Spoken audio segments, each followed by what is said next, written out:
Hello guys, आज म तपाईहरुले ब्याक्टेरियोस्ट्याटिक्सको ड्रग र ब्याक्टेरियोसाइडको ड्रग्स याद गर्ने तरिका सिकाउँछु। ब्याक्टेरियोस्ट्याटिक्सको ड्रग याद गर्नलाई तपाईहरुले एउटा वर्ड मात्र याद गर्नु पर्यो, जसरी भयो TMSLC। अब यो वर्ड याद गर्नलाई SLC याद गर्नु या TMSLC याद गर्नु। सबभन्दा बेस्ट TMSLC या TMSLC। यसको लागि याद गर्नलाई के तरिका छ भने PVC 70 या PVC प्लास्टिक भयो अनि FAM।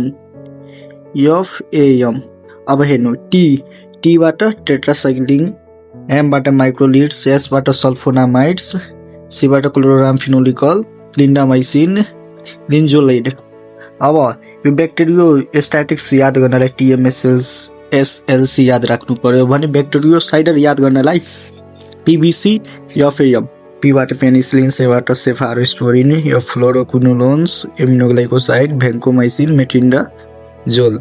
अब योलाई याद गर्न तरिका, अब तपाई यदि बाइ चान्स कन्फ्युजन भयो हैन कुन ब्याक्टेरियोस्ट्याटिक्सको छ कुन ब्याक्टेरियोको साइडल छ भने यो बीचको वर्ड हेर्नु त यस TMSLC यस। S भनेको स्ट्याटिक्स भयो अनि यहाँ हेर्नु C, यहाँ तेस्रो वर्ड हेर्नु त C भनेको साइडर। योबाट पनि थाहा हुन्छ कि ब्याक्टेरियोसाइडर। C भनेको PVC या FAM ब्याक्टेरियोसाइडर भयो अनि ब्याक्टेरियोस्ट्याटिक्स भनेको TMSLC।